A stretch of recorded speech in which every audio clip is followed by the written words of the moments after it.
pas pu suivre. C'est ça aussi le plus important dans ce webinaire et surtout avec cette plateforme.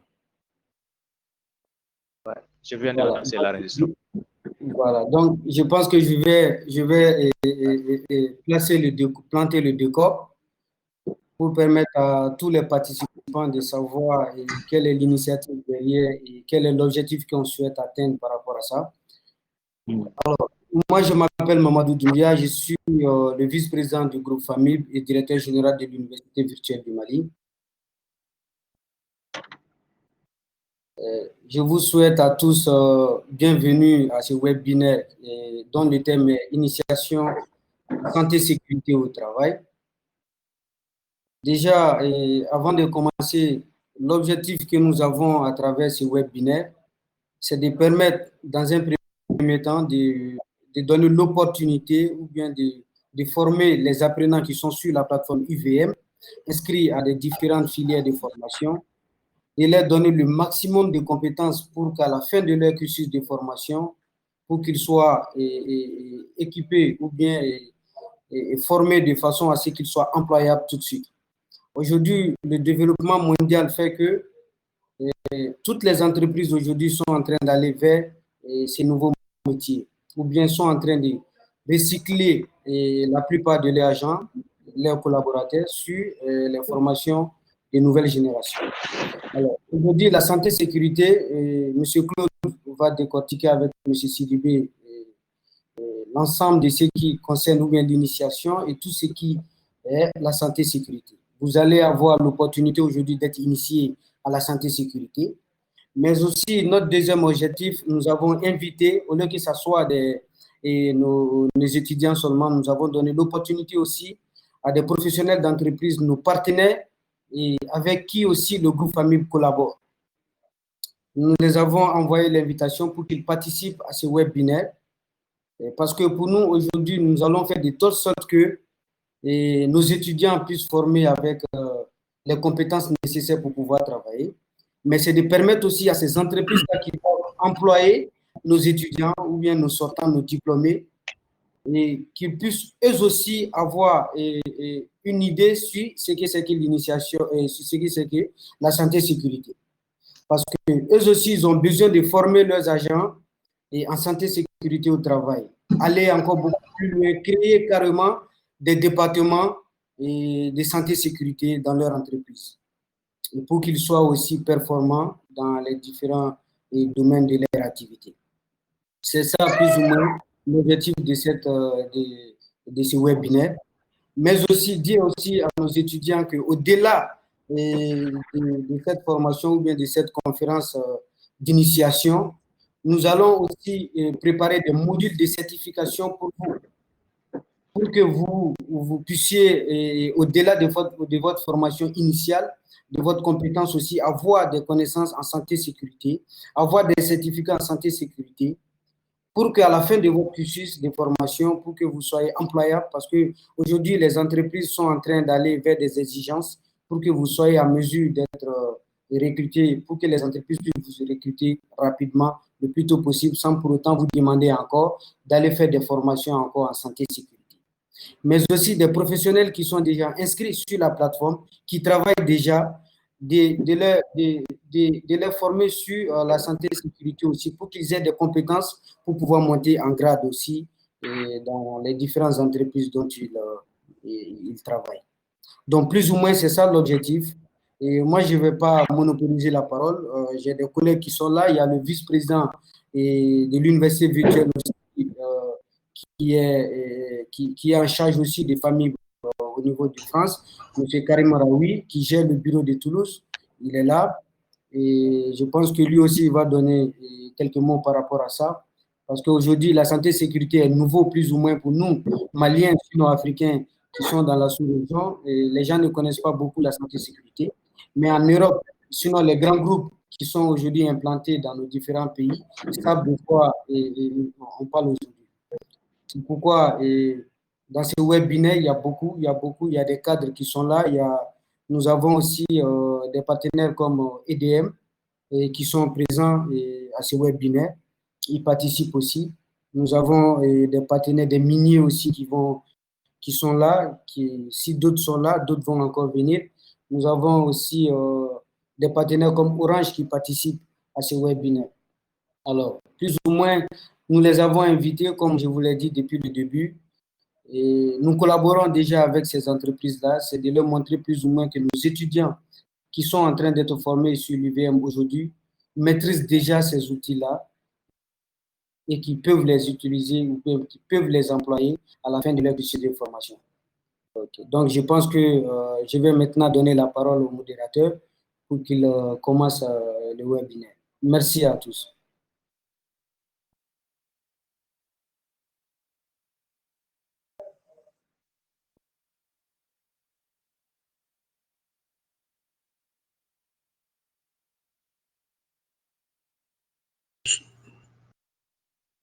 Au modérateur ou au présentateur?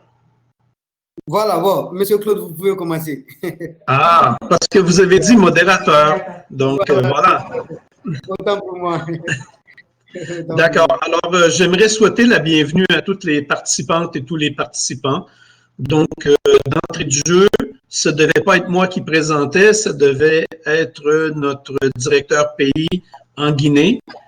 Malheureusement, on a eu beaucoup de problèmes techniques à se connecter à partir de la Guinée. Donc, maintenant, on essaie à partir du Canada. Donc, voilà. Et pour ceux qui pensent que le Canada est un pays de froid, ben, présentement, il fait 25 degrés dehors avec un beau soleil. Donc, voilà, nous aussi, on peut profiter un peu de la chaleur. Alors, avant même de commencer, chez Action Génie Conseil, lorsqu'on a des formations, on commence toujours par une petite pensée santé-sécurité. Aujourd'hui, ben, ça sera en fonction du COVID. Donc, on espère que malgré le port du masque et des gels, vous maintenez une distance avec les gens.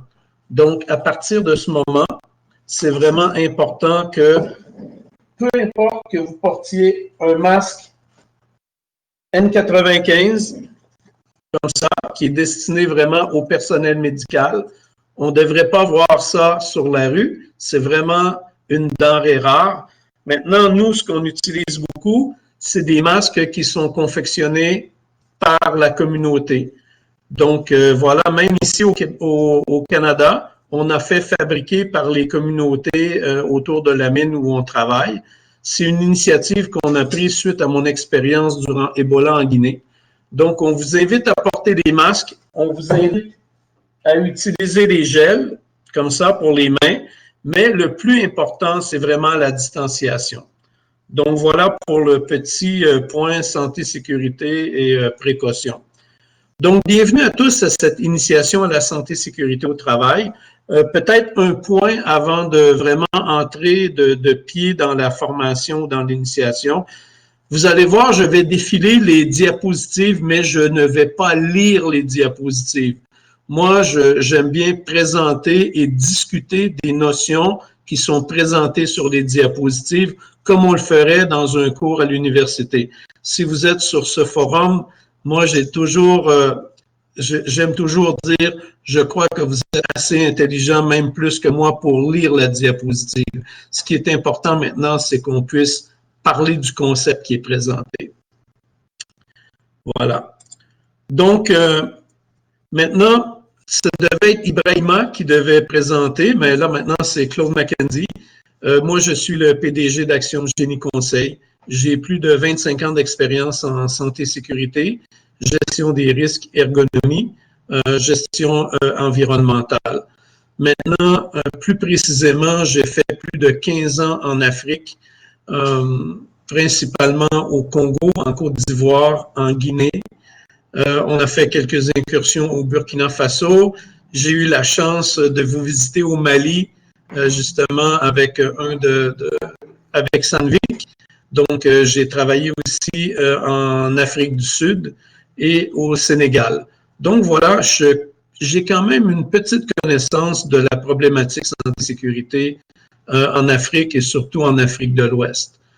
Donc, voilà un peu pour ce qui est de ma formation et pourquoi je peux prétendre m'adresser à des gens d'Afrique de l'Ouest ou d'Afrique en matière de santé-sécurité. La plus grande partie de mon expérience se situe au niveau minier, gazier et de la construction. Donc, j'ai touché vraiment à l'ensemble des grands projets. En plus de l'Afrique, bien sûr, j'ai travaillé au Mexique, au Canada, aux États-Unis. Donc, ça me donne un peu une ouverture et un point de comparaison vraiment sur ce que peut être la situation présentement en Afrique. Donc, qui sommes-nous? Franchement, Action Génie Conseil, c'est un cabinet qui a été conçu, qui a été développé en Guinée, suite à mon départ d'un groupe minier où mon contrat était terminé et puis,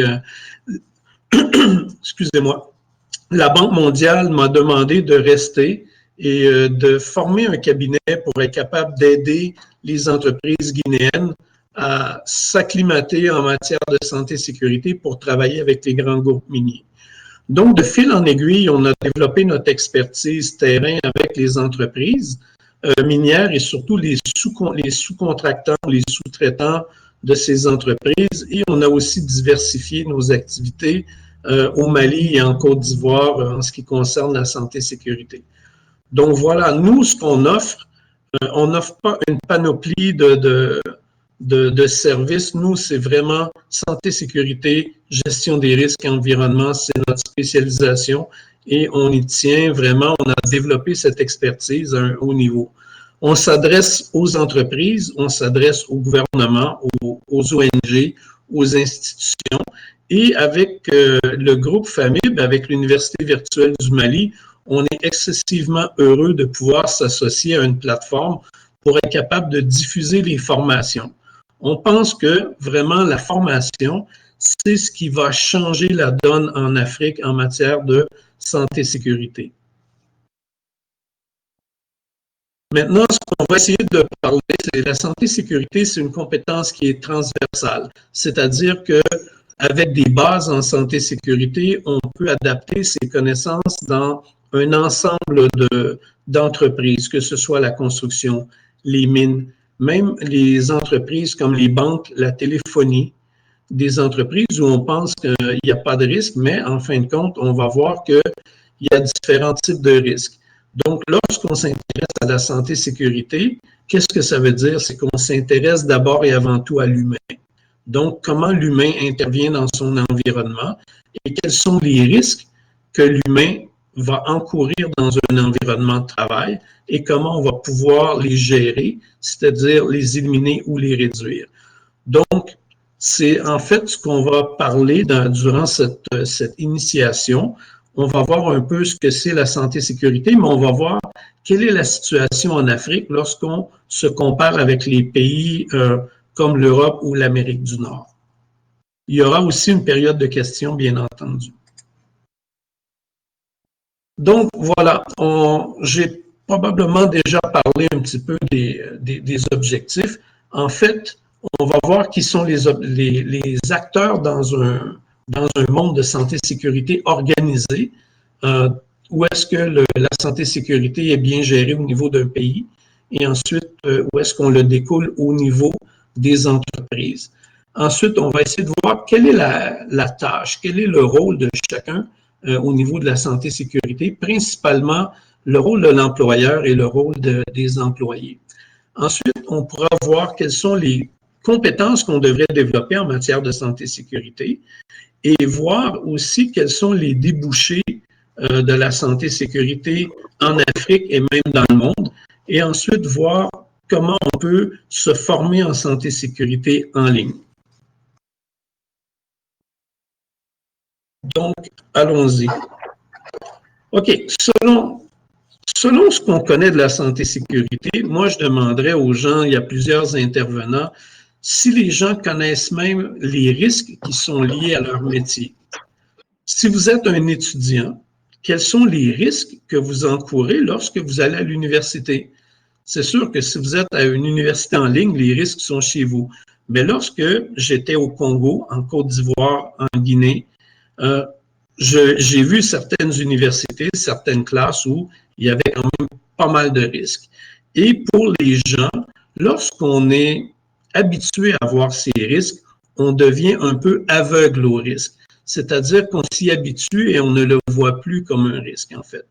Donc, c'est un peu ce qui se passe dans plusieurs entreprises et même au Canada. Aux États-Unis, c'est la même chose. Mais lorsque on voit ou on se pose la question au niveau de la santé-sécurité, c'est quels sont les risques qui peuvent être liés à leur métier. Est-ce que quelqu'un ici, dans les participants, pourrait discuter de son métier ou de son travail et des risques qu'il connaît?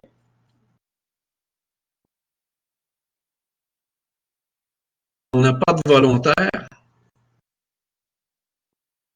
Alors, si quelqu'un veut parler, il suffit d'activer votre micro et puis voilà. Je C'est vois ça. M. Kamatiate qui a essayé de parler. On ne vous entend pas.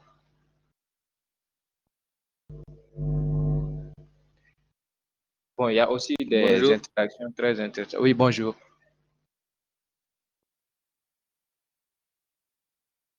Et moi, c'est Mamadou Koulibaly.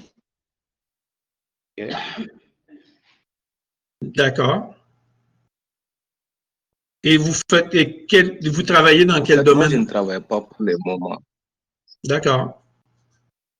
Je ne travaille pas pour le moment. Je suis un étudiant en finance. Voilà, mais j'ai eu à faire des stages professionnels au niveau des banques et des institutions financières.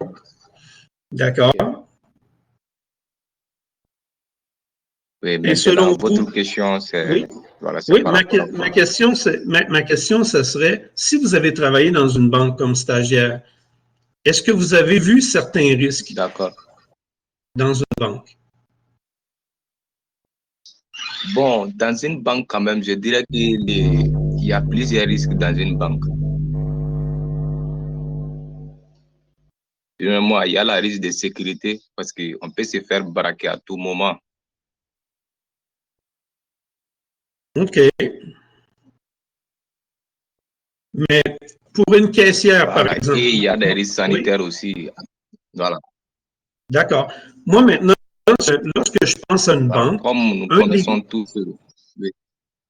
Voilà. Moi, lorsque je pense à une banque, le risque que je vois, c'est le risque de stress. Parce qu'on manipule l'argent. On a toujours peur de ne pas arriver. Alors, le stress, lorsqu'on parle de banque ou d'entreprise de télécommunications, le stress est très élevé. Donc, il y a beaucoup de gens qui font des burn-out ou qui font des dépressions ou qui vont développer des migraines ou encore différents symptômes liés à leur travail. Il n'y a pas beaucoup de risques physiques dans une banque. Par contre, lorsqu'on pense, les caissières souvent vont travailler debout toute la journée. Elles vont développer des problèmes au niveau des jambes. Elles vont développer des problèmes au niveau de dos. Donc, même les métiers qui semblent ne pas avoir de risque, lorsqu'on les compare avec des gens de construction, des gens de mine, lorsqu'on commence à s'y intéresser, on voit qu'effectivement, il existe plusieurs risques qui doivent être évalués et on doit essayer de mettre en place des choses pour les diminuer. Exactement. Maintenant, voilà. Maintenant, la santé sécurité au travail, vous voyez devant vous, il y a trois définitions même. Donc, en fait, la santé sécurité, lorsqu'on parle de santé sécurité, c'est difficile vraiment de trouver une définition qui englobe tout. Donc, dépendant des pays, dépendant des États même, dépendant de qui fait la définition, vous allez voir qu'il y a plusieurs définitions de la santé-sécurité. Les gens vont dire la santé-sécurité, c'est une absence de risque. Selon moi, ce n'est pas vraiment une bonne définition, c'est plutôt un produit de ce qui a été mis en place. Lorsqu'il n'y a pas de risque, voilà, il n'y en a pas. Il n'y a pas d'accident, donc on a agi. Donc, c'est plutôt ce qu'on dirait, c'est un sous-produit. Voilà, on a fait des choses, mais la santé-sécurité, on parle aussi que c'est un état. Moi, ça m'interpelle beaucoup plus. C'est un état. La santé-sécurité, c'est un endroit ou un état où on gère les risques. Donc, on a des experts où on a des choses qui ont été mises en place pour être capable de contrôler les risques dans une entreprise. parce qu'en fait, les risques vont amener des dangers. Donc, apparemment, si vous prenez les bonnes décisions au bon moment, vous allez diminuer ça. Donc, on peut voir que c'est un état. Ensuite, on dit que ce sont des conditions et des facteurs. Effectivement, on met en place différents facteurs ou différentes conditions qui permettent de réduire les risques. Par exemple, on peut dire, si on parle de COVID-19, le fait de ne pas accepter de clients face à face, voilà, c'est une condition qui nous a permis d'éliminer un risque d'infection. Si on dit, par exemple, que tout le monde qui va travailler en hauteur va porter un harnais de sécurité, est-ce qu'on a éliminé le risque? Non. On ne peut pas éliminer le risque, mais par contre, on a mis en place un système qui permet de diminuer le risque.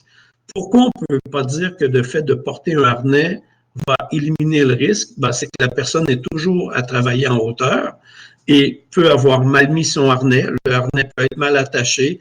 Donc, il y a différents facteurs qui peuvent influencer sur la réussite ou non de la mise en place d'une réduction. Donc, on va parler de réduction de risque. Dans les cours suivants, lorsqu'on va mettre en place les différentes formations, vous allez voir qu'il y aura des formations spécifiques sur la gestion des risques. Là, maintenant, on va aller vraiment en profondeur entre la différence entre un risque et un danger, par exemple. Ou encore, comment est-ce qu'on gère les risques à partir d'un ensemble de données. Maintenant, on va parler un peu de la situation dans le monde. Lorsque vous regardez ici, vous avez une balance. Et sur un côté de la balance, on a le monde. Et l'autre côté de la balance, j'ai mis l'Afrique de l'Ouest et les pays en voie de développement. Maintenant, ce qu'on regarde, c'est que ça peut paraître gros, mais quand on dit dans le monde, 98% des travailleurs, et en Afrique de l'Ouest et dans les pays environnants, dans les pays en voie de développement, on parle de 2% des travailleurs. Ce que je veux attirer votre attention, c'est qu'on parle de travailleurs industriels. Dans cette équation ou dans cette balance, on ne parle pas du travail informel, on ne parle pas du travail de rue, on ne parle pas du travail dans les marchés. Ce qu'on s'est appesanti, c'est de regarder le travail industriel. Donc, on le sait, présentement, l'Afrique est sous-industrialisée par rapport à beaucoup de pays dans le monde. C'est pour ça qu'il semble avoir vraiment une débalance. Maintenant, lorsqu'on regarde ça, on dit, mais il y a 82% des accidents dans le monde et il y en a 18% dans l'Afrique de l'Ouest, mais pourquoi alors ça pèse plus lourd? Est-ce que quelqu'un peut m'expliquer? Est-ce que quelqu'un a une réponse à ce qui paraît être un paradigme? 98% et 82% des accidents d'un côté, 2% des travailleurs et 18% des autres, et on trouve que ça pèse plus lourd. Est-ce que quelqu'un peut tenter une explication?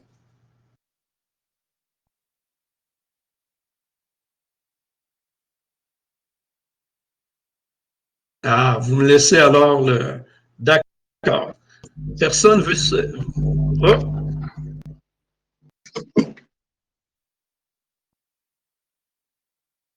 D'accord, je vais aller. Vous pouvez répéter votre question? Oui, la question, c'est, d'un côté, il y a 98% des travailleurs et 82% des accidents.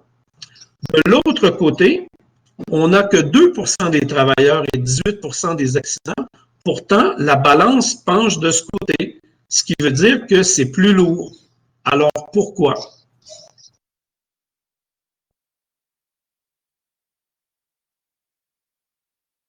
En fait, c'est simple. Regardez bien les chiffres. 2% des travailleurs avec 18% des accidents. C'est ce rapport.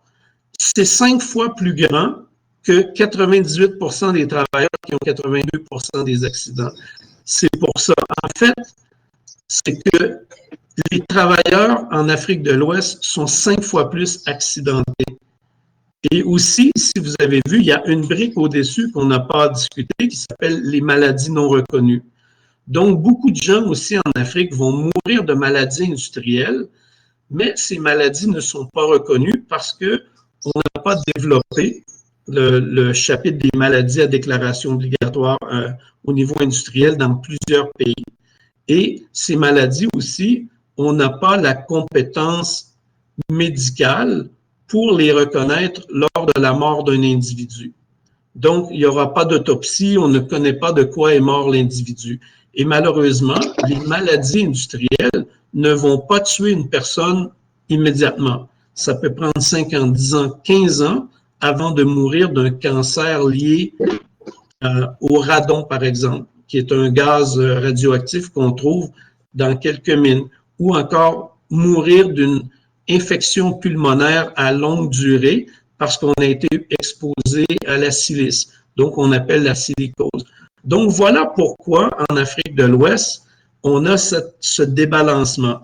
C'est que malgré le fait qu'il y a très peu d'industrie, où il y a très peu de... Ah, exemple où ça? OK. Alors, Claude, on a quand même des interactions très intéressantes dans le chat. Par Oui, exemple, je vois ça. Il dit qu'il aimerait parler des risques qu'un étudiant peut avoir à travers les études. Le fait d'être assis pendant toute la journée en train de suivre des cours peut être facteur de maladies non transmissibles avec la sédentarité. Le risque d'avoir des troubles digestifs tels que la constipation, car l'étudiant n'est pas loin des chauffeurs et autres. Et il y a aussi M. Karim Raouni qui avait souligné un autre point très intéressant. Il dit bonjour et merci au groupe FAMIF de permettre une sensibilisation aux risques liés à la santé et sécurité au travail. En France, que ce soit dans les PME, les usines de production industrielle ou les plus grands groupes, la SST est une obligation légale et obligatoire de l'employeur édictée dans le Code du travail. Comment? L'employeur doit veiller à mettre en place des préventions et formations obligatoires. Il doit également aménager les postes de travail et rendre les locaux avancés en ce sens, sous peine d'amende et de sanctions. Voilà. Ah, mais ça, c'est vraiment intéressant et merci à M. Karim.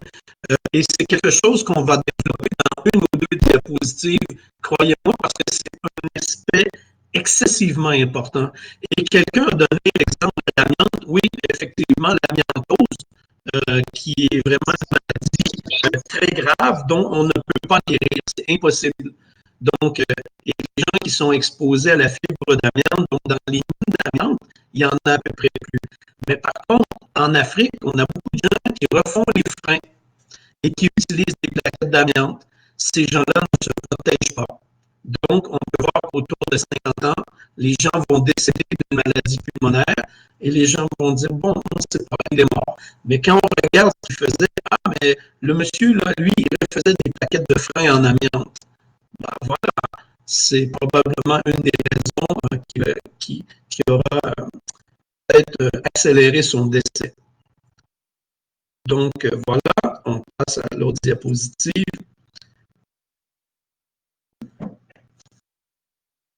Donc, voilà, en Afrique de l'Ouest, le taux de mortalité est 5 fois plus élevé que dans les pays industrialisés. 5 fois. Donc, c'est à peu près l'équation que vous avez vue sur la diapositive d'avant. Maintenant, la question, et là, je vais vraiment lire les interactions. Merci à Mme Mouminato qui est venue me dire de jeter coup d'œil sur... désolé, je ne suis pas trop habitué à faire en même temps les interactions, mais moi, je pose la question maintenant et vous pouvez répondre dans les interactions. Selon vous, pourquoi? Pourquoi en Afrique de l'Ouest, incluant le Mali, la Côte d'Ivoire, la Guinée, le Burkina, pourquoi on a 5 fois plus élevé que dans un pays industrialisé? Oui, M. Karim, il est vraiment rapide, parce qu'il n'y a pas beaucoup de prévention. Ça, c'est une raison, mais il y en a beaucoup aussi. Hein? Mais je vais vous relancer les gens. Mais pourquoi il n'y en a pas de prévention? Parce que, attention, je connais assez bien le Code du travail de la Guinée, le Code du travail du Mali, le Code du travail de la Côte d'Ivoire. Pourtant, c'est marqué dans ces codes parce qu'en Afrique de l'Ouest, vous avez eu écoutez, je vais dire la plus ou moins bonne idée, moi je suis vraiment contre, mais vous avez fait un copier-coller du Code français, qui selon moi est trop compliqué pour les pays d'Afrique de l'Ouest parce que vous avez des petites populations. C'est souvent trop lourd, mais on a fait des copier-coller, on a mis des éléments dans le code du travail et voilà. Mais la prévention, elle est censée être là. Maintenant, pourquoi il n'y en a pas de prévention? C'est une des raisons. Mais pourquoi? Et là, je vois que plusieurs utilisateurs sont en train d'écrire, donc c'est la course à la réponse, là.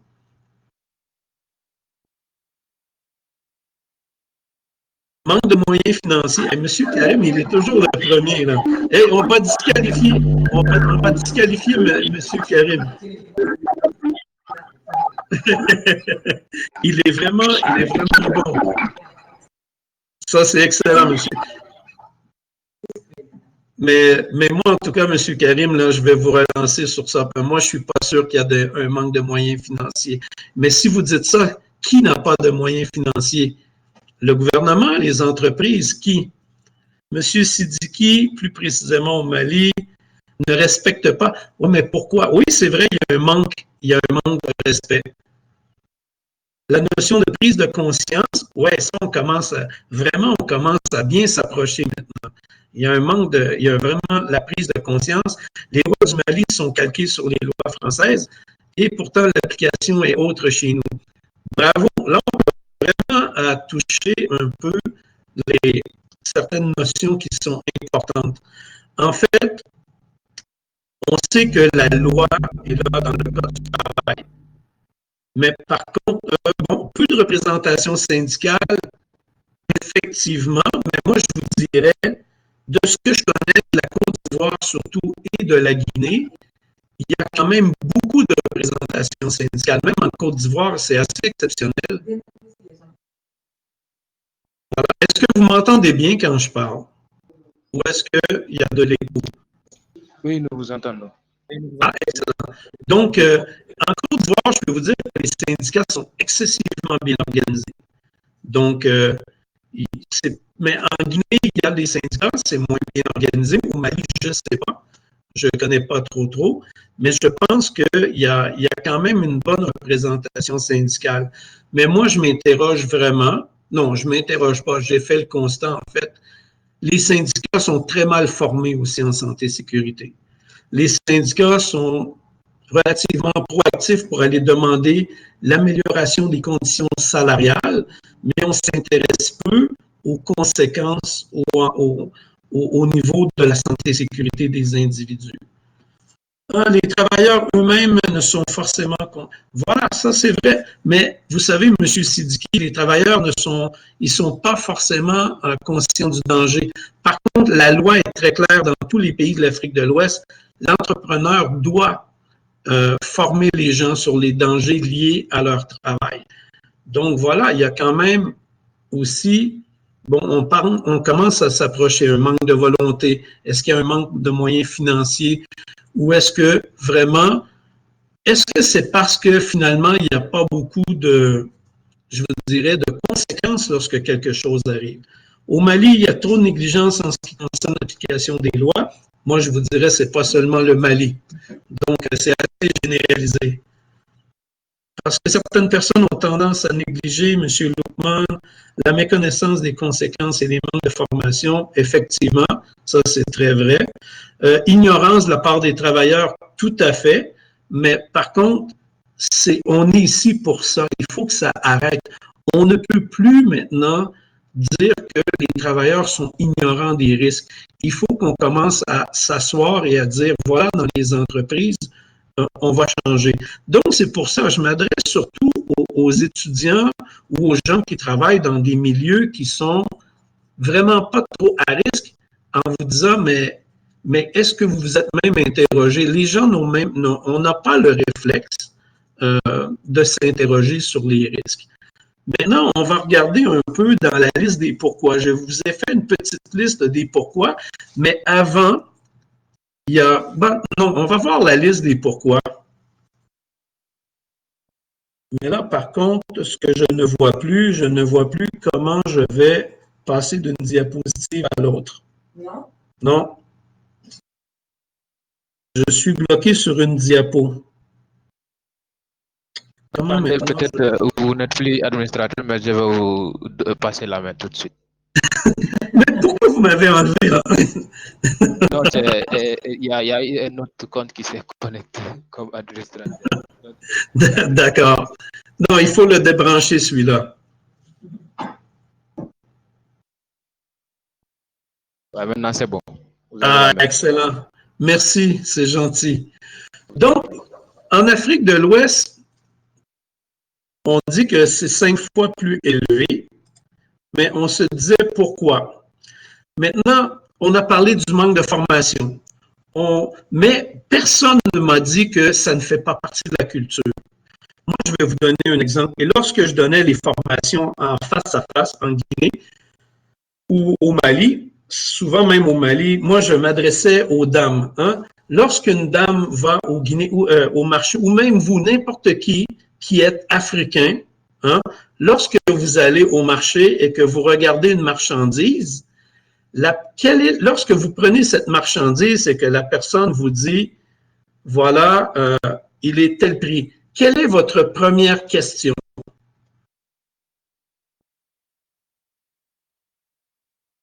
Et c'est M. Karim qui dit, on négocie. Oui, mais exactement, pourquoi vous négociez? Et même lorsque vous voyez un blanc qui ne négocie pas, vous dites, mais lui, il est idiot, lui. Hein? On lui fait, voilà, pas de prix fixe. Est-ce que c'est la bonne qualité? Mais souvent, la première question est, Marie-Amand, ça ne va pas être votre première question, surtout les dames. Hein, pour les chaussures ou encore la robe, là, c'est, est-ce que je peux avoir un meilleur prix? Ah! Hein? C'est vraiment ça. Pourquoi? Parce que négocier, ça fait partie de la culture. Il n'y a personne qui va au marché sans négocier. Même un seul alloco, on va négocier. Hein? Parce que c'est intimement dans notre culture de le faire. Alors, pour moi, la santé et sécurité, c'est la même chose. Mais ça ne fait pas partie de la culture en Afrique de l'Ouest de se poser la question, mais le gars en haut, là, il n'est pas attaché, il est en train de tirer les seaux de béton jusqu'en haut, il est en repose-pied et comme ça. Et il fait 25 degrés, il fait ça pendant 8, 9, 10 heures par jour et on le paye environ 2 €. Voilà. Personne ne se pose la question sur qu'est-ce qui va lui arriver. Parce que ici, je vous promets, dans une entreprise, les gens passent et regardent et se disent, mais attends, tu as vu comment ils travaillent? Ça fait même partie de la culture maintenant, beaucoup en Amérique du Nord et en Europe, de regarder la façon dont les gens travaillent, même si on n'est pas impliqué. Et en se disant, non, mais attends, tu as vu leur façon? Ça devient même une marque de commerce de dire nos gens sont en sécurité. Donc, il y a un grand changement culturel à faire.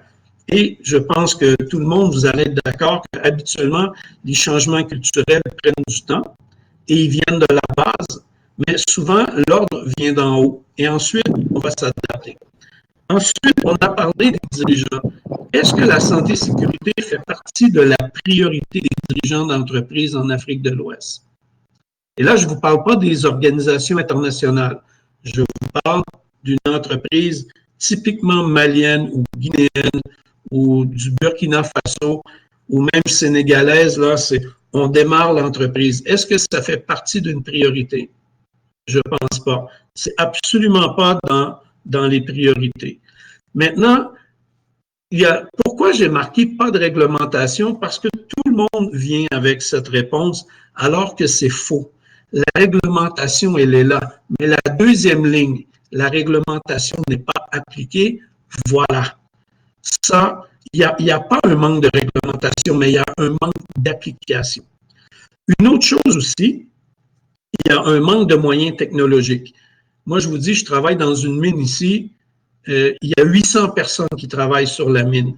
Si vous venez voir cette mine, vous allez voir personne, presque jamais personne a une pelle ou un pic. Tout le monde travaille sur des machines, tout le monde travaille. C'est la production. Ici, comme on dit, le temps, c'est de l'argent. Donc, on préfère avoir une grosse machine d'1 million de $ avec un seul conducteur que 25 petits camions qui ne vont pas, qui vont lâcher en cours de route, où on va avoir une pelleteuse qui va faire environ 10 mètres cubes d'un coup, au lieu d'avoir des gens qui vont faire le travail. L'exemple que moi j'ai vu souvent en Guinée, et probablement au Mali, c'est la même chose. Lorsqu'on va dans un entrepôt de riz où on a les sacs de, c'est 25 kilos, je pense, les sacs de riz, c'est les sacs de 25 kilos. Donc, il y a toujours, lorsque les camions, les conteneurs arrivent, il y a au moins 10-15 personnes qui sont assis et qui attendent un travail pour décharger les sacs de riz.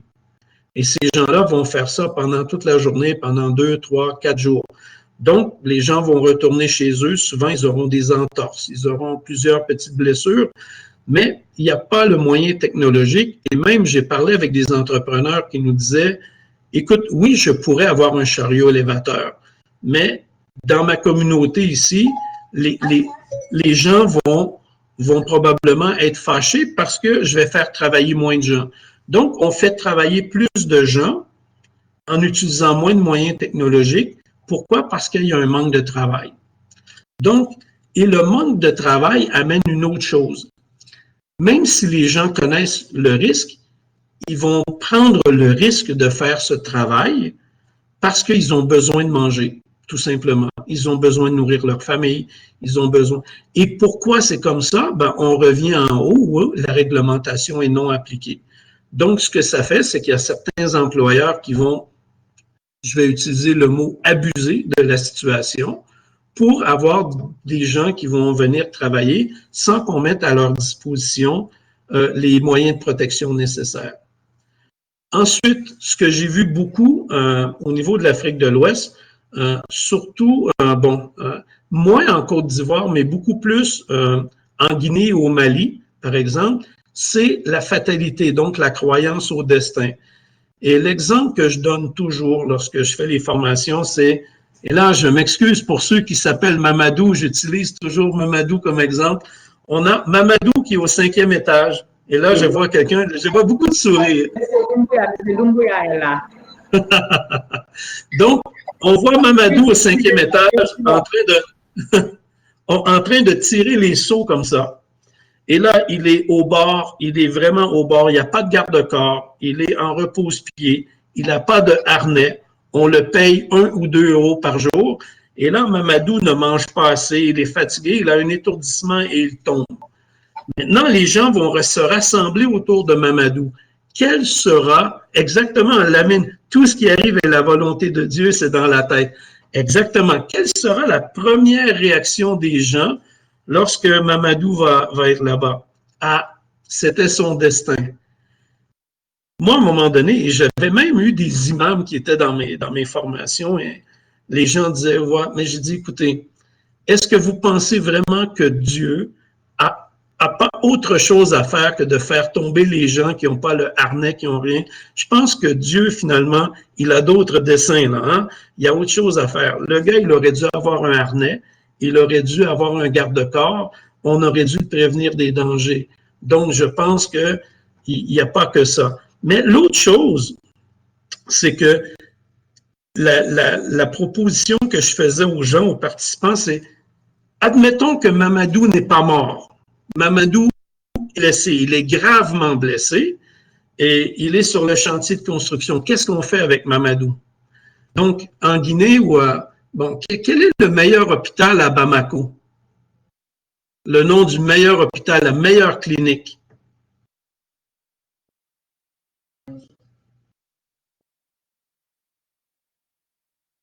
Luxembourg. OK. Donc, est-ce qu'on va... Mettons, le monsieur, là, Mamadou, là, il est tombé. Donc, le gestionnaire du chantier de construction, là, qu'est-ce qu'il va faire? Est-ce qu'on va appeler une ambulance pour l'envoyer à l'hôpital? On va probablement arrêter un taxi. Le gars, il a déjà les blessures au dos. On va le plier en deux. On va le mettre sur le siège arrière du taxi. Et est-ce qu'on va l'envoyer au meilleur hôpital? Non, on va probablement l'envoyer à l'indigénat ou à la petite clinique du quartier. Et là, Mamadou va probablement mourir là, par manque de soins, ou va mourir, ou va être handicapé à vie. Donc, maintenant, si je prends le même Mamadou qui travaille sur un chantier de construction au Canada, par exemple, ou aux États-Unis ou en Europe, Mamadou va tomber. La première chose que quelqu'un va faire, il va prendre son téléphone, il va appeler les urgences. Et là, le SAMU va arriver avec un médecin et 2 préposés. On va prendre Mamadou, on va déjà commencer des soins avancés sur lui. On va le mettre sur une planche spéciale pour empêcher toute blessure de s'aggraver. Et on va déjà être sur le radio à appeler l'hôpital vers lequel on s'en va en disant on a un blessé grave avec potentielle blessure au dos.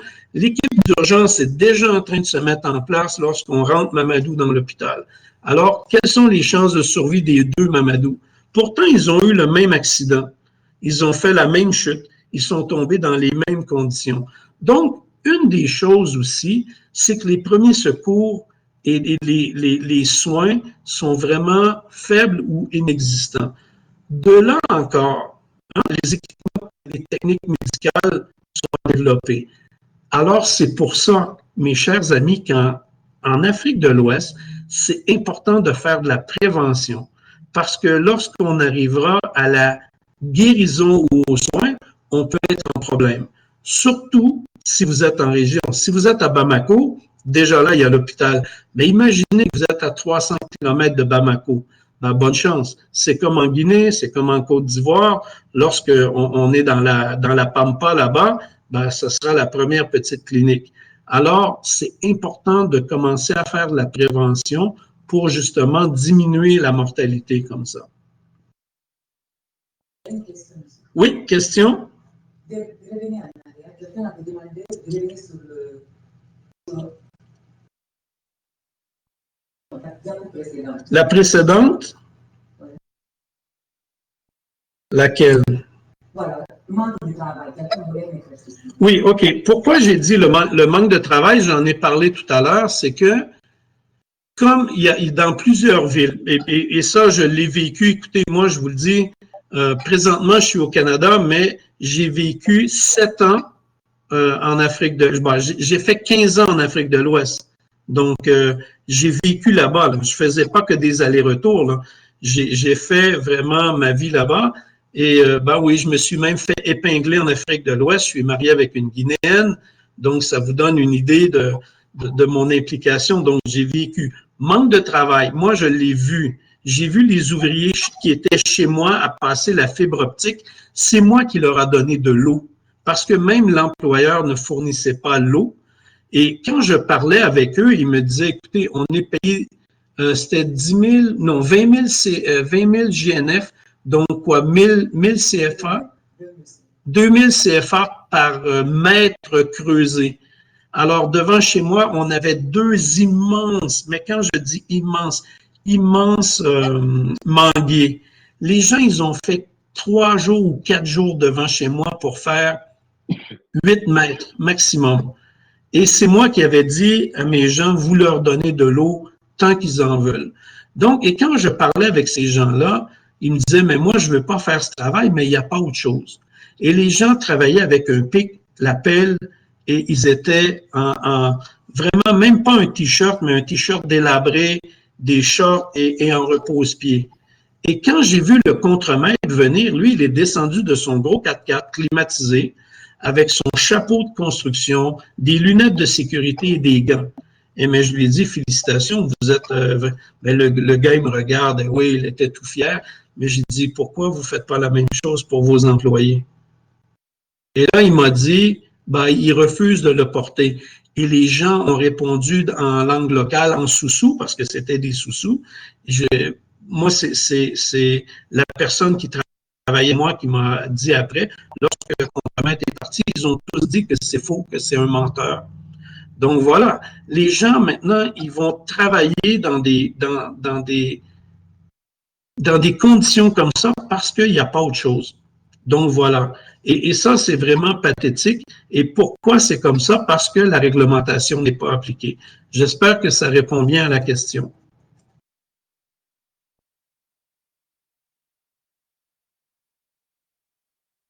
Donc voilà. Merci, M. Karim. Je sais que vous êtes... on pourra certainement se reprendre sur d'autres formations. À bientôt.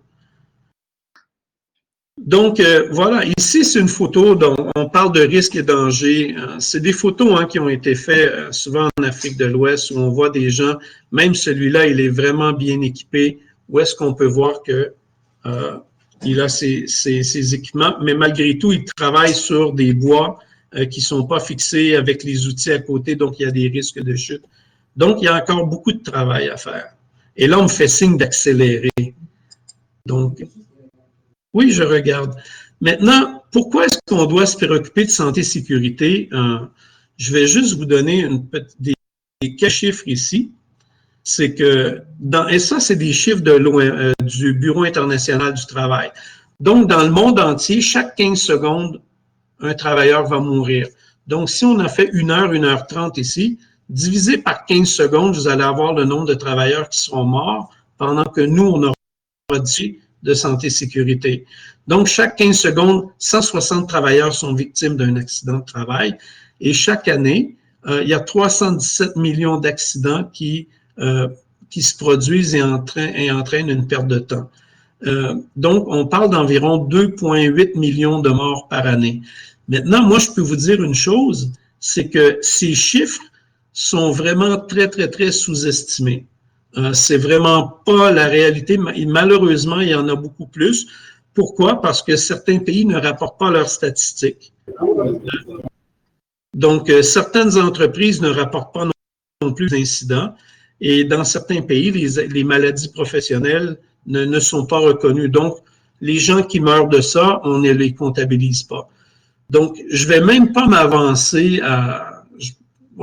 mais selon moi, on peut facilement multiplier par 1,3 à 1,5 pour avoir une idée vraiment du nombre de morts. Maintenant, quand on regarde des situations, ça ici, c'est des photos qui ont été faites en Afrique de l'Ouest. Donc, est-ce que c'est acceptable? Donc, le gars, il était embauché par un contracteur, il est complètement au bout et le béton, bon, il fait ça toute la journée. Les gens vont dire oui, c'est acceptable parce que voilà, c'est des pratiques qui sont pas reconnues, mais acceptées. Le monsieur, on le voit pas bien, mais il était en repose-pied avec un marteau pneumatique électrique. Donc, après, on va s'interroger sur pourquoi il s'est blessé. Maintenant, rapidement, si je vous disais, vous avez une réponse ici, vous avez la réponse. La santé-sécurité, c'est quelque chose qui se discute depuis 2500 ans. En fait, les premiers papiers qui ont été retrouvés de la santé-sécurité, c'est lors de la construction des pyramides. Donc, déjà, les gens s'intéressaient à savoir, mais pourquoi il y en a qui ont mal au dos? Je pense que si on fait juste regarder les photos, effectivement, il y en a même, je pense qu'à peu près tout le monde devait avoir mal au dos. Mais vraiment, le premier œuvre, c'est en 1493, il y a quelqu'un, c'est Paracels, lui, il avait commencé à se poser des questions sur les maladies que les mineurs avaient. Il a commencé à les décrire. Ensuite, c'est lui vraiment qui est le premier à parler de médecine du travail. En fait, Paracels a été le premier médecin à se dire, mais attends, peut-être qu'on devrait leur poser des questions sur qu'est-ce qu'ils font au travail. Donc, de là a commencé à se développer la médecine du travail.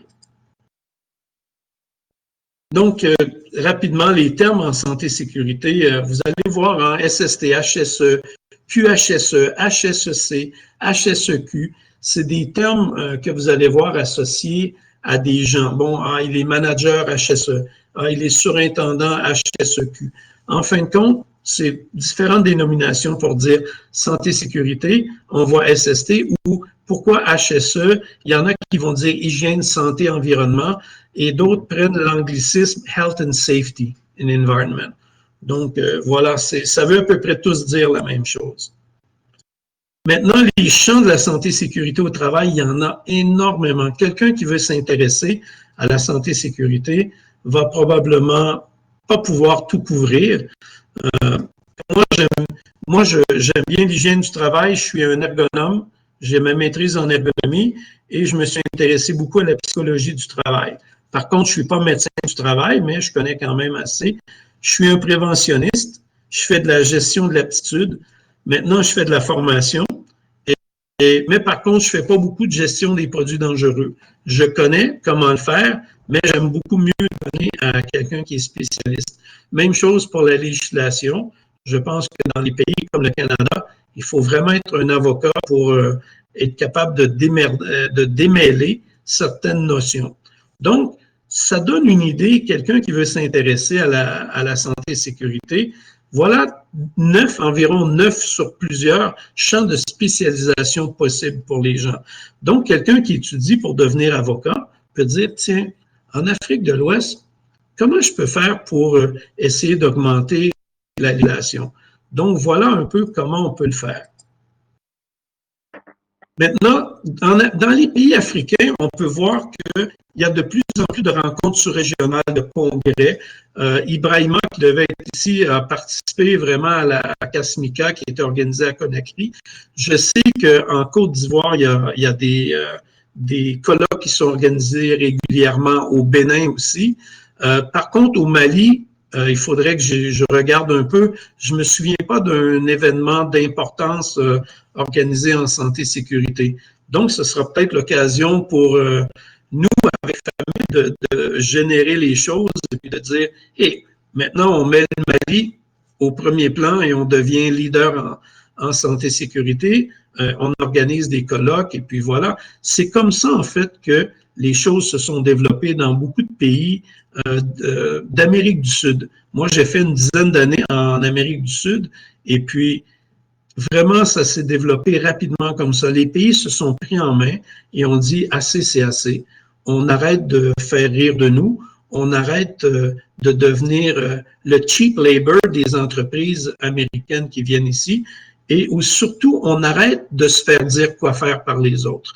Voilà un peu à quoi ça sert de prendre en main sa santé-sécurité. Excusez-moi, Monsieur Claude. Oui. Voilà, et comme vous êtes en train de le dire, et c'est ça le plus important aujourd'hui, et c'est ça l'objectif surtout. Et nous voulons aller vers ce type d'événements et organiser des colloques, des forums sur la santé-sécurité. Et comme je l'ai dit tantôt à l'introduction, le plus important pour nous aujourd'hui, c'est de permettre à nos étudiants déjà inscrits à UVM de profiter, de bénéficier déjà en tant que premier acteur de l'ensemble de ces compétences-là en santé-sécurité pour qu'eux, ils deviennent des acteurs dans les différentes entreprises où ils vont travailler, où ils travaillent déjà. Donc, ce sont des avantages au fait qu'ils vont bénéficier dans le cadre de leur formation. Et ils auront aussi la possibilité de se former aussi à bas coût. Comme ils le savent, l'université a été créée dans le cadre de la politique RSE pour soutenir l'éducation. Ils pourront aussi avoir l'opportunité de faire des certifications en santé et sécurité, peu importe le domaine dont ils sont spécialistes. Donc, c'est ça plus ou moins. Et de permettre aussi aux entreprises qui nous suivent aujourd'hui, les entreprises partenaires, de former l'ensemble de leurs salariés en santé et sécurité. Parce que, comme je l'ai dit, le monde tend vers ça. Et ça va devenir des réglementations, il y aura des sanctions, d'autant plus que ça existe déjà dans nos codes de travail. Et avant que ça ne le devienne, il faut qu'on donne l'opportunité aux entreprises qui sont partenaires avec nous, mais aussi à nos apprenants aussi, d'être en phase avec l'évolution mondiale. Voilà. Exactement. Voilà. Non, merci beaucoup. Et puis, c'est vraiment en ligne avec ce qu'on fait. Et comme j'ai dit, de là, lorsqu'on plante cette graine et qu'on en prend soin, ben vraiment, la plante de la santé-sécurité va vraiment s'épanouir. Mais ça commence, je vous le dis, partout, ce sont les universitaires, c'est les gens qui ont finalement décidé de mettre en place les choses, de secouer un peu les instances gouvernementales.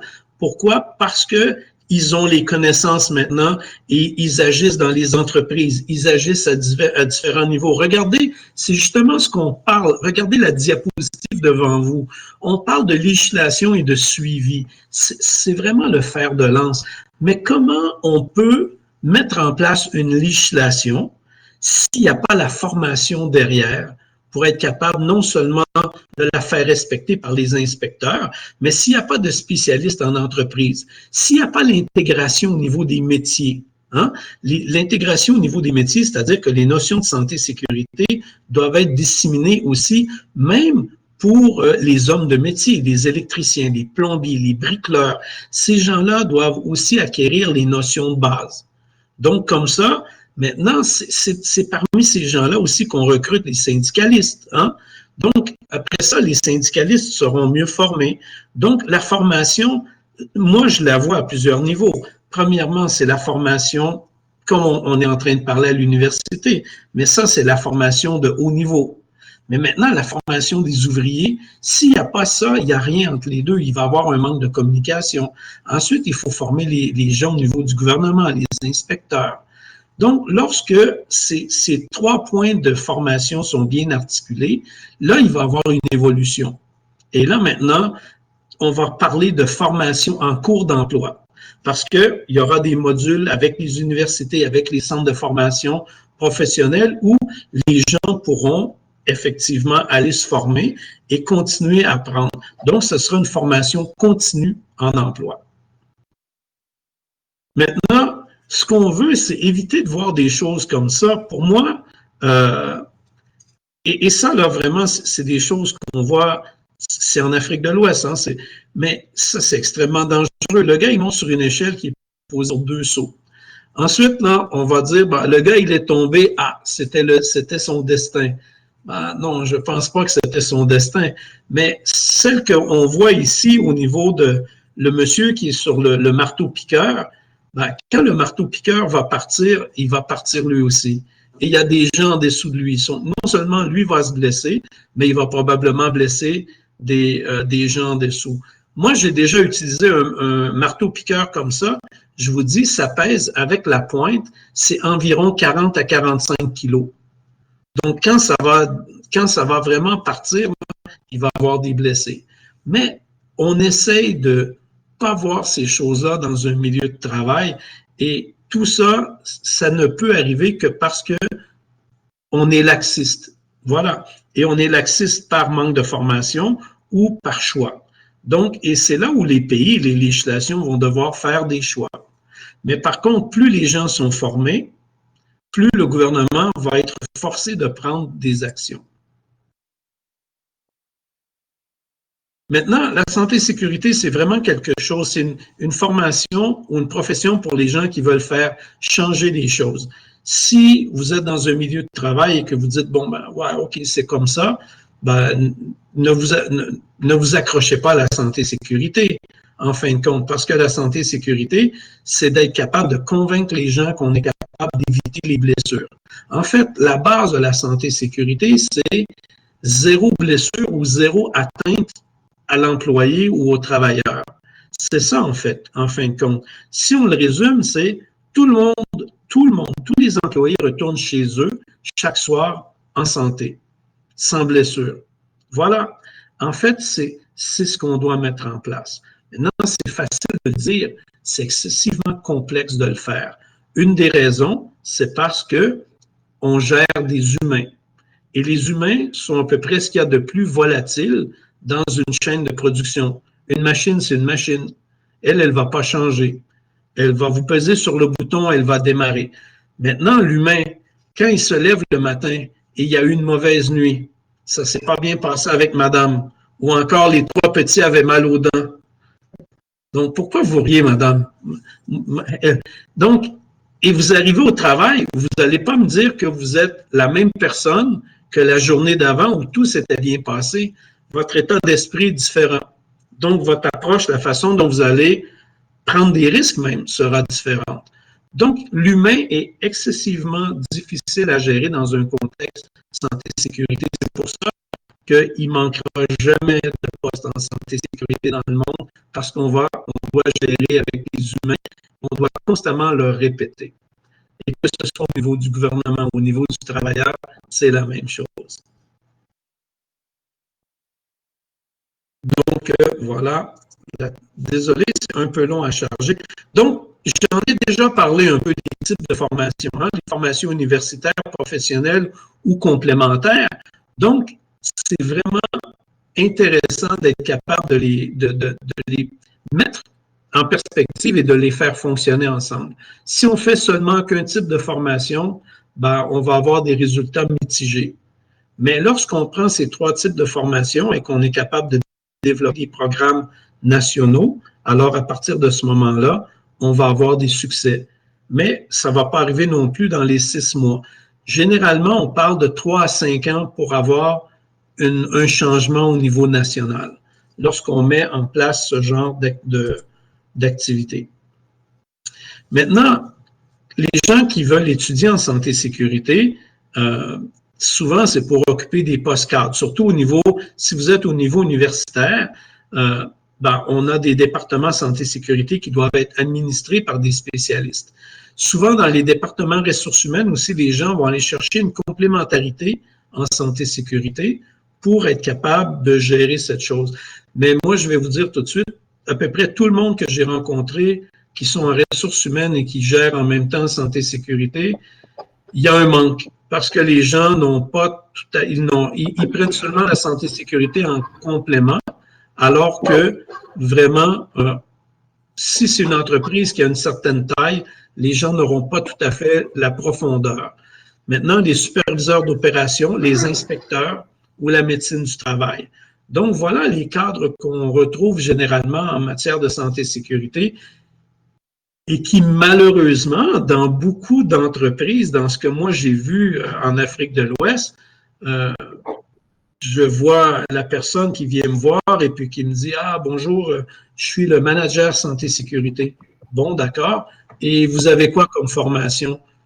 C'est à peu près la première réponse. Et ensuite, oui, j'ai fait les cours du BIT. Bon, d'accord. OK, les cours du BIT, c'est des cours de débutants. Ce n'est pas des cours pour des cadres.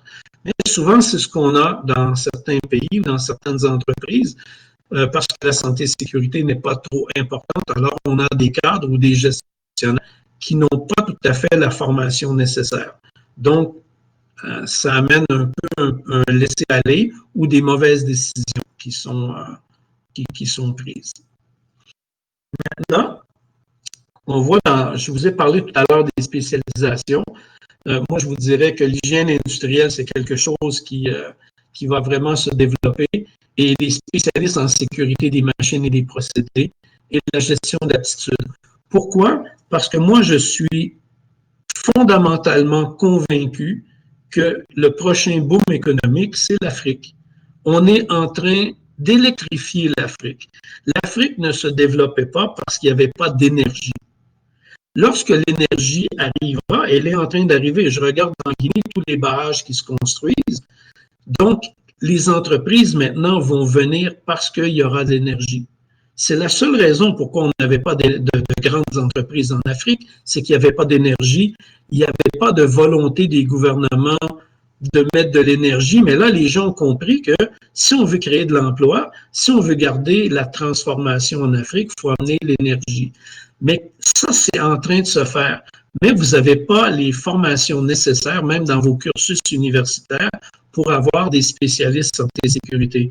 Pour les années à venir, malheureusement, vous allez avoir des Européens, vous allez avoir des gens qui vont venir à la tête en haut, le temps que les Africains vont se former. Donc, il y a vraiment quelque chose qui peut se jouer. Et nous, c'est ce qu'on veut faire avec FAMIB, en fin de compte, c'est d'essayer de positionner les pays, qu'on soit au niveau national, être capable d'avoir des gens. Donc, M. Lamine me dit l'énergie dans quel domaine? Surtout l'énergie électrique avec les barrages. Donc, lorsqu'on a l'énergie électrique peut faire fonctionner les machines. Si vous regardez, même dans les plus grandes mines du monde, certaines pelles sont les plus grosses chargeuses, ce sont des chargeuses électriques. Ils ne fonctionnent même pas au mazout ou au diesel. Elles sont électriques. Donc, il faut avoir l'énergie. Donc, voilà un peu les spécialisations dont on aura besoin rapidement. Donc, les postes, on en a parlé, ce qui va se développer, c'est les directeurs, les inspecteurs, les conseillers et surtout les formateurs santé et sécurité. Vous êtes en train de suivre des formations, mais nous, on avait même commencé déjà en Guinée à former des formateurs. Donc, ça, déjà, il faudra accélérer parce que la formation, on n'aura pas de directeur santé et sécurité malien s'il n'a pas eu la formation. Donc, maintenant, ce qu'on fait, c'est que les gens vont suivre la formation en Europe et ils reviennent. Donc, ça, déjà, pour moi, c'est quelque chose. Mais imaginez maintenant qu'on aura ces formations disponibles avec le même niveau, la même qualité. Elles seront disponibles en Afrique et en Afrique de l'Ouest. Donc, ça, à partir de ce moment, ça va être vraiment, on aura bouclé la boucle. Et même si je suis blanc, je suis canadien, tout ça, écoutez, je vous le dis, les Africains doivent se développer dans ce domaine. Moi, quand on m'a fait venir en Afrique, c'est qu'il n'y avait personne qui pouvait faire ce travail. Et c'était avec Rio Tinto, en fait, quand je suis arrivé en Guinée. Et ils ne pouvaient pas recruter. Et non seulement ils ne pouvaient pas recruter, ils ont recruté quelquefois des anglophones. Ce qui était pour moi aberrant de ne pas avoir un directeur général de santé et sécurité qui parle français en Afrique de l'Ouest. Mais malheureusement, la santé et sécurité dans les mines, il y a au niveau francophone, il reste à peu près que le Québec qui développe énormément de personnes. La France et l'Europe n'ont à peu près plus personne dans les mines. Donc, il n'y a à peu près pas de mines en Europe. Il n'y en a pas beaucoup. Donc, souvent, c'est des anglophones, surtout en Angleterre. Donc, mais des francophones, il n'y en a plus beaucoup. Donc, ça commence à être...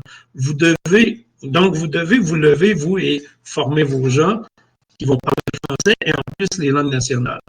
Malheureusement, j'ai mon Soussou, mon Malinké et mon Peul sont vraiment petits. Alors, imaginez mon Bambara. C'est presque inexistant.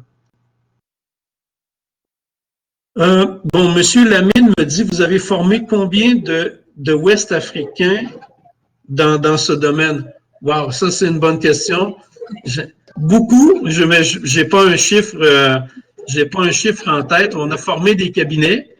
Moi, j'ai formé aussi mes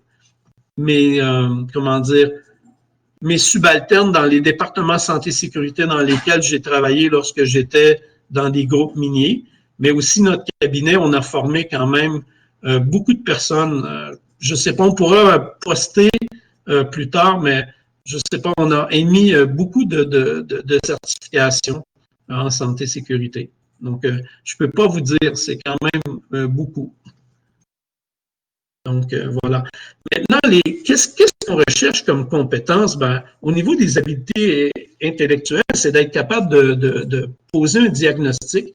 Vous devez avoir un esprit critique, être capable de prendre une décision. Et aussi, surtout, ce qu'on recherche dans les compétences personnelles, c'est le leadership, l'approche conseil. La meilleure personne en santé et sécurité, c'est la personne qui est capable de faire changer quelque chose.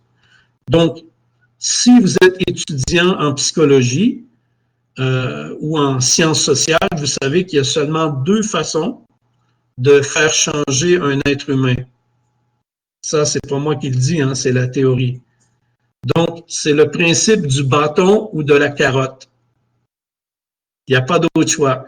Et la santé-sécurité, malheureusement, ça se joue souvent au bâton et à la carotte. Donc, on va remercier ou on va donner des primes aux gens qui n'ont pas d'accident et on va devoir un peu gérer les gens qui ne veulent pas écouter. Donc, voilà. Bon, M. Sidiki me dit, la santé-sécurité n'est-elle pas une partie intégrante des démarches qualité? Bon, écoutez, oui, les gens de ISO vont vous faire croire cela parce qu'ils veulent vendre leurs trucs et les gens de qualité, mais bon, si on le prend au pied de la lettre, je vous dirais, ben, écoutez, la démarche qualité, ça va comprendre absolument tout, mais la santé-sécurité, lorsqu'elle est intégrée, et ça fait l'objet d'un cours spécifique, c'est que même la qualité doit être intégrée à la production. Donc, si vous voulez le remonter, dans la chaîne de production, la qualité, c'est un sous-produit de votre production et la santé-sécurité est un sous-produit de votre production ou de la qualité. En fait, vous avez produit vous produisez des objets sans rejet ou avec le minimum de rejet qui fonctionne toujours et vous avez blessé personne dans votre entreprise et vous n'avez pas d'impact négatif sur l'environnement. Donc, on pourrait même dire que l'assurance qualité peut même englober l'environnement Oui, mais je pense qu'on n'est pas là. Là, on parle d'entreprises vraiment développées, qui ont vraiment des processus extrêmement élaborés et avec des personnes pour les gérer. Mais ça, je suis d'accord, oui, ça, mais on est au niveau de la théorie. Au niveau théorique, je vous dirais, M. Siddiqui, oui, vous avez raison. Mais au niveau pratico-pratique, où nous sommes présentement, je pense qu'il faut quand même le dissocier avant. Et moi, je le verrais un peu comme dans un diagnostic. Avant d'être capable de comprendre comment fonctionne prenons une automobile. Si on prend votre qualité comme étant l'automobile, la santé et sécurité, c'est un élément, mais si je veux comprendre comment fonctionne une automobile, je dois comprendre comment fonctionne chacun des éléments. Il y a les éléments électriques, il y a la carburation, il y a le moteur, il y a l'entraînement, il y a la transmission. Donc, tout ça fait votre automobile. Mais présentement, on est à comprendre un des éléments pour s'assurer que la voiture va fonctionner. Donc, voilà. Mais vous avez vraiment raison pour ça au niveau théorique. Ok, je peux compléter un peu par rapport Oui. à cette partie. Alors, bon, maintenant, je vais prendre ma casquette de vice-président du groupe Famille en tant qu'entreprise de développement d'ingénierie informatique qui développe des logiciels. Nous avons beaucoup de clients qui ont des grands groupes qui ont des départements carrément et qualité. Il y a des départements qualité et il y a des départements santé-sécurité qui ne sont pas des mêmes départements. Parce que déjà, dès qu'ils emploient, dès qu'ils recrutent des nouveaux agents, déjà, il y a la formation sur les services, sur les activités et les tâches qui sont allouées à l'agent qui vient d'être recruté. Donc, après ça, il y a la partie formation en santé et sécurité concernant les tâches qui sont assignées à ces derniers, les risques liés à son travail et tout ce qu'il doit faire pour maintenir sa sécurité propre à lui et respecter la sécurité aussi dans le cadre professionnel pour ne pas amener l'entreprise à faire des choses qui ne sont pas vraiment professionnelles. Donc, il y a tous ces genres de formations. Maintenant, et tous ces départements-là aussi amènent à un moment donné à avoir des certifications ISO, mais qui ne veut pas forcément dire qu'ils sont du même département. Le département santé-sécurité soit noyé dans le département qualité. Ce ne sont pas les mêmes départements. Mais au niveau de la certification, quand l'entreprise cherche la certification, le fait d'avoir un département santé-sécurité lui permet d'avoir un autre type de certification aussi. Hein? Exactement. ISO 9001 ou bien 27001 environnement, ce sont des départements qui leur permettent d'avoir ça. Oui, donc ça, je suis tout à fait d'accord. Voilà. Tout à fait d'accord. Mais et je pense qu'à un moment donné, il faudra organiser un petit webinaire sur justement les certifications. Parce que moi, j'ai vraiment mon point de vue à moi sur l'utilité et l'obligation ou pas des certifications et à quoi ça sert. Et surtout, à quel moment ou à quelle étape de la vie d'une entreprise on peut parler de certification. Mais je suis d'accord avec vous et merci de la précision, ça c'est vraiment important. Mais je suis tout à fait d'accord et ce que vous avez exprimé, c'est quand même une même chose, mais avec deux axes qui se rejoignent, mais qui doivent être bien compris.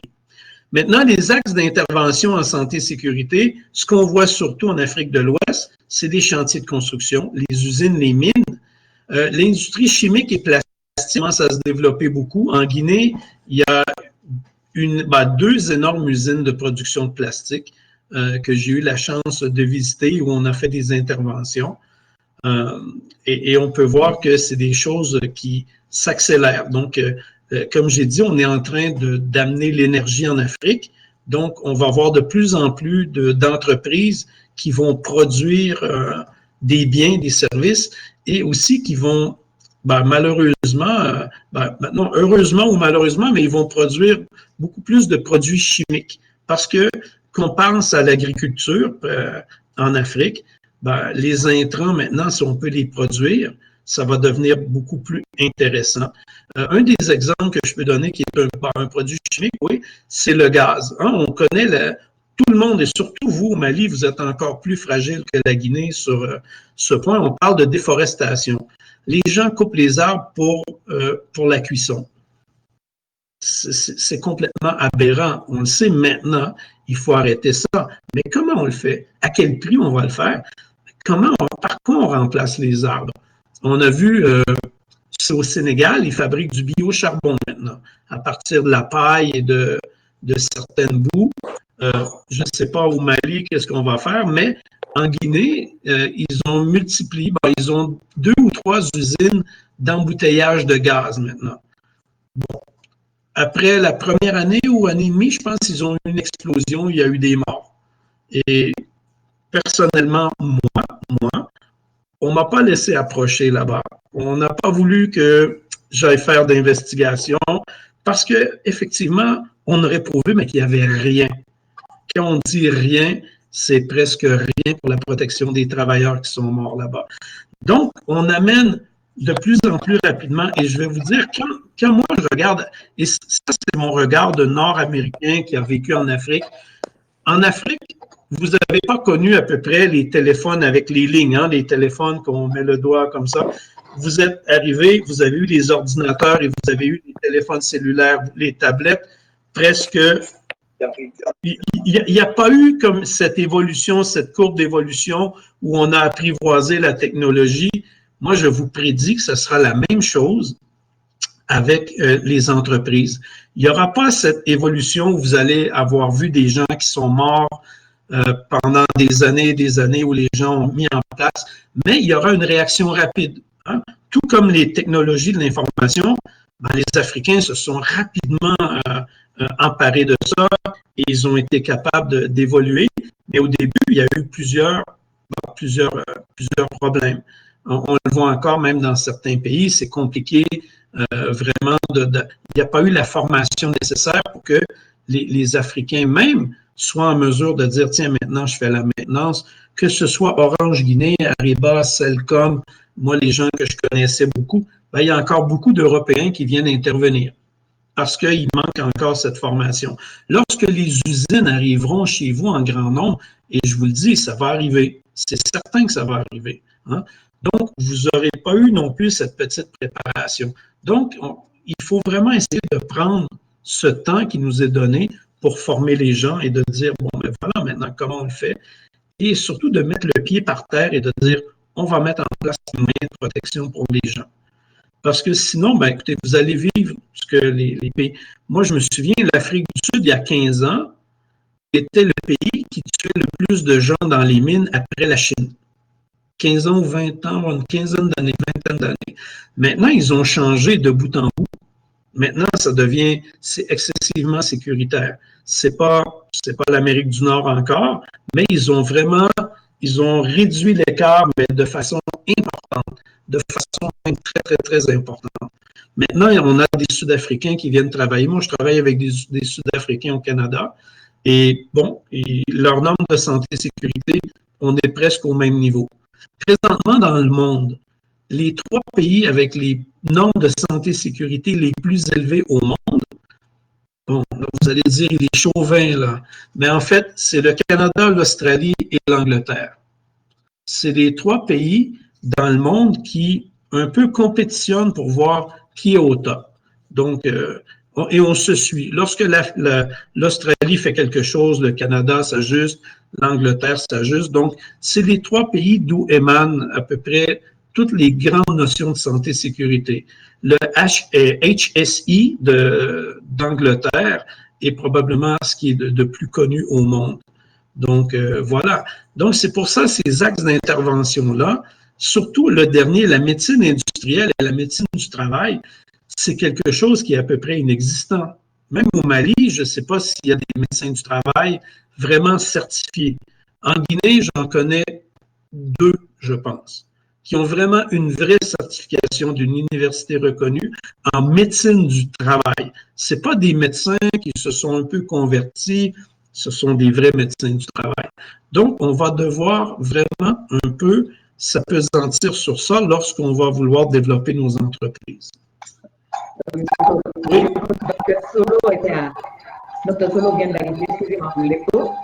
Et notre médecin préventionniste, en appui psychosociaux, il vient de se connecter de la Guinée. Il aura l'occasion aussi de s'entretenir avec les étudiants maliens dans une autre séance qui sera organisée avec vous, M. Doumbouya. Désolé pour l'écho. Alors, super, Bon. bienvenue à eux. Merci. Oui, c'est bon. Et il y a d'autres aussi, on a des interactions très intéressantes. Il y a quelqu'un qui posait la question tout à l'heure, à savoir si la SST est-elle transversale. Je vois que Mme Mouminatou répond par le chat, mais si M. Claude peut éventuellement revenir là-dessus, parce que ceux qui sont sur téléphone, certains ne vont pas avoir tous les chats en fait. Oui, donc on demande si c'est bien transversal, c'est ça? Oui. Ben, écoutez, oui, parce que la santé-sécurité, ça s'applique à toutes les entreprises. On va partir du constat où, bon, on parle de santé et de sécurité de qui? De l'être humain, du travailleur. Donc, s'il y a un travailleur dans une entreprise, il y a les notions de santé-sécurité qui doivent s'appliquer.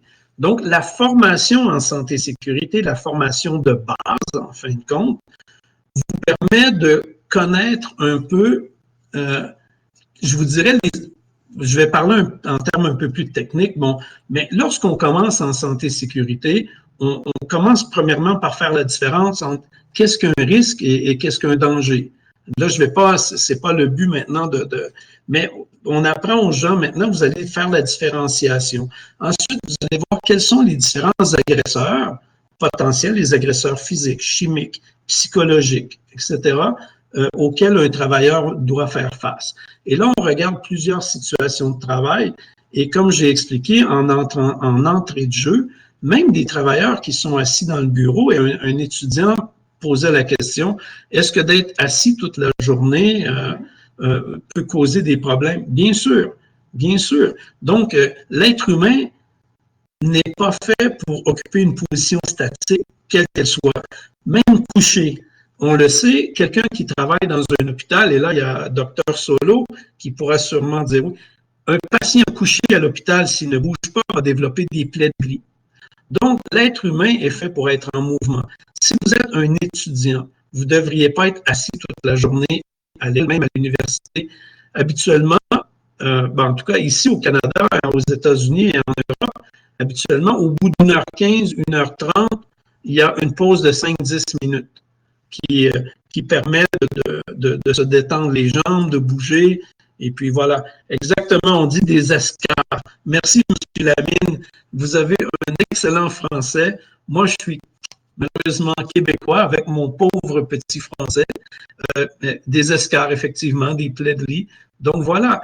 Donc, c'est vraiment ça. Donc, on peut voir que santé-sécurité, non seulement est transversale, mais lorsque vous avez vu les différentes axes d'intervention, c'est non seulement transversal, mais c'est multidimensionnel, en fait. Donc, vous pouvez choisir, lorsque vous avez accès aux formations santé-sécurité, en disant, mais tiens, moi, ce que j'aimerais devenir un spécialiste en aspect psychologique du travail. Donc, il y a des formations, les meilleures formations au monde, selon moi, en tout cas, quand moi j'ai étudié, c'était en Europe. Moi, j'ai étudié vraiment avec des grands développeurs de ces gens-là et à ce moment-là, on parlait de la charge mentale, désolé pour ça, la charge mentale des contrôleurs aériens. Donc, ça m'a permis, et moi, j'ai trouvé que c'était fascinant d'étudier la charge mentale d'un individu. Donc, c'est facile, bon, non, c'est facile de voir la charge physique de quelqu'un qui, exemple, transporte des sacs de riz ou quelqu'un qui creuse un canal pour passer. Mais maintenant, lorsque vous vous interrogez sur quelle est la charge mentale d'une guichetière à la banque, quelle est la charge mentale d'une réceptionniste chez Orange Guinée ou d'un conseiller ou d'un comment on appelle, service à la clientèle, un représentant service à la clientèle. Quelle est sa charge mentale lorsque le gars, il est suivi par son patron, parce que le patron sait combien il prend d'appels à la minute ou à l'heure, et on regarde les réponses qu'il donne aux individus, la qualité de son intervention, la patience et la courtoisie, mais ça, c'est une énorme charge mentale pour beaucoup de gens. Donc, il y a même des individus qui choisissent dans leur carrière, oui, mais Mme Mouminatou dit d'une assistante administrative, effectivement, qui doit répondre, le patron veut 3 affaires en même temps, il faut noter tous les rendez-vous, il faut ne rien oublier, et en même temps, bien sûr, apporter le café avec, et ne pas oublier que c'était seulement 2 sucres, pas de lait, dans beaucoup de cas. Et là, maintenant, au niveau d'assistante administrative, et c'est un aspect qu'on a touché beaucoup, l'aspect de la terreur psychologique de est-ce que je vais devoir aussi me plier aux exigences spéciales de mon patron? Et ça, c'est des choses qu'on a étudiées beaucoup en santé et sécurité et qui causent beaucoup de problèmes. Donc voilà, j'espère que ça répond à l'ensemble des questions. Et là, on me fait signe la montre, la montre. Donc, les disciplines connexes, donc tout à l'heure, oui, on a parlé de ISO 9000, donc les ISO, on ne va pas revenir, c'est vraiment des disciplines connexes à la santé et sécurité, on le sait. Maintenant, je ne vais pas m'appesantir, vous voyez que c'est une diapositive qui est excessivement dense, mais elle sera remise sur le fil, donc c'est comme cette conférence est enregistrée. Les principales tâches de quelqu'un qui fait la santé et sécurité, écoutez, c'est énorme. Donc, quelqu'un qui est responsable de santé et sécurité, en réalité, il doit non seulement mettre en place l'ensemble des moyens de protection, mais il doit aussi conseiller la gestion. Il doit conseiller les opérations et il doit concilier. Et ça, c'est vraiment le plus difficile à faire pour quelqu'un en santé et sécurité, c'est concilier les impératifs de production et de garder un minimum de santé et sécurité pour les individus. Qu'est-ce que ça veut dire? Ça veut dire que parfois, il y a des choix à faire. Donc, lorsque je veux produire, mais bon, je n'ai pas les moyens d'acheter des harnais de sécurité pour tout le monde, qu'est-ce qu'on fait? Je vous le dis, encore une fois, la grande majorité du temps, dans les entreprises respectables en matière de santé et sécurité, le pauvre gars en santé et sécurité, et c'est pour ça que je vous dis, hein, ça prend des gens qui, on veut vraiment changer les choses. On est toujours le doigt entre le marteau et l'enclume, parce qu'on dit aux gens, il ne faut pas faire ça, parce que on va contrevenir à la loi ou encore on va avoir des blessures. Et là, il y a le patron qui dit, oui, mais moi, je veux faire plus d'argent. Oui, mais sur ce contrat-là, on est limité. Donc, ça prend énormément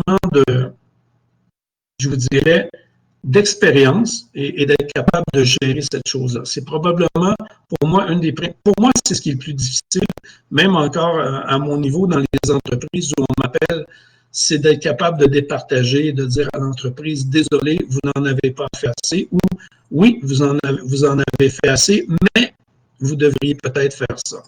Donc voilà, dans les tâches, il y a vraiment beaucoup. On ne va pas faire la vidéo du responsable santé et sécurité. Maintenant, les perspectives d'emploi. Moi, si j'étais en Afrique, je me poserais la question. C'est-à-dire que non, je ne me pose même pas la question. Voilà le constat que j'ai fait. Le potentiel d'emploi est énorme. Présentement, il n'y aurait pas assez d'individus. Si demain matin, les entreprises arrivent, écoutez, il n'y a pas assez d'individus formés en santé et sécurité de façon adéquate pour répondre à une demande. Maintenant, où on en est aujourd'hui, il faut mettre la pression sur les gouvernements pour dire, écoutez, la minute que les gouvernements vont décider une simple chose, faire respecter la loi, il n'y a pas assez de gens formés non plus. Il n'y a pas assez d'inspecteurs. La qualité des inspecteurs santé et sécurité en Afrique de l'Ouest, selon moi, elle est terrible, dans le sens où elle n'est pas vraiment bonne. Les gens ont absolument pas assez de compétences, pas assez de connaissances et surtout pas assez d'expérience de gestion pour être capable d'arriver à conseiller une entreprise. Je dirais, il y a vraiment un énorme travail à faire. Donc, selon moi, les perspectives d'emploi en entreprise, elles vont être vraiment liées à comment on va infléchir les décisions gouvernementales. Mais sinon, je vous dis, il y a énormément de perspectives. Et plus il y aura d'entreprises internationales qui vont venir s'établir en Afrique, plus ces gens-là vont avoir besoin de gens en santé et sécurité. Pourquoi?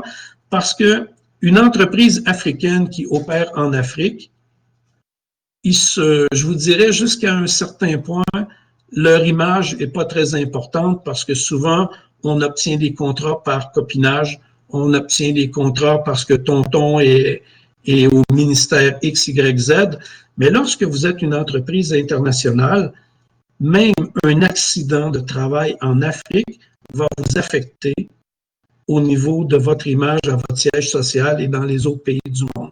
Moi, je vous dis, qu'on parle de BHP Billiton, qu'on parle de Rio Tinto, qu'on parle de Sandvik qui est au Mali, pensez à n'importe quelle entreprise internationale. L'aspect le plus important pour eux, et je vous le dis, c'est leur image. Et un des aspects qui touche leur image le plus, c'est un accident de travail ou encore pire, une fatalité. Donc, ça, c'est pour une entreprise internationale. On pourra débattre des entreprises africaines, mais je vous dis que c'est en train de rattraper les entreprises africaines parce que moi, quand on me demande d'évaluer un sous-contracteur pour une entreprise minière internationale, là, maintenant, les entreprises internationales ne veulent même plus faire affaire avec une entreprise africaine qui n'a pas une bonne image santé-sécurité parce qu'ils savent qu'ils vont être affectés. Donc, il y a cet aspect qui va devenir de plus en plus important. Donc, moi, je ne m'en ferai pas pour... Donc, santé-sécurité, on dit alors, que la formation, c'est... Oui? Voilà, c'est tellement intéressant que personnellement, je n'ai pas envie que ça se finisse maintenant, mais on avait établi un timing, donc c'était 1h30, oui. Mais bon, vous avez quelques minutes devant vous pour clôturer. Oui, d'accord. Donc, ce que je dis, bon, la santé-sécurité, la formation, c'est bien, mais l'expérience, c'est mieux. En réalité, c'est que les gens qui sortent de l'université en santé-sécurité ne font pas nécessairement d'excellents cadres maintenant. Pourquoi? Parce que ça prend une certaine expérience. Et ça, c'est ce que les gens doivent vraiment réaliser. Donc, moi, je vais m'arrêter ici. Parce qu'on... Oui? Attends. Faites juste passer au niveau de la formation. On n'a pas le temps de changer. D'accord. Allez juste là, on va se reprendre après. Tu parles de laquelle? De la formation en ligne. Oh, OK. OK. Donc, on va passer un petit peu. Donc, action. Nous, ce qu'on veut essayer de faire, c'est vraiment de dire, voilà, il y a des formations en ligne qui vont se donner. En arrière, revenir.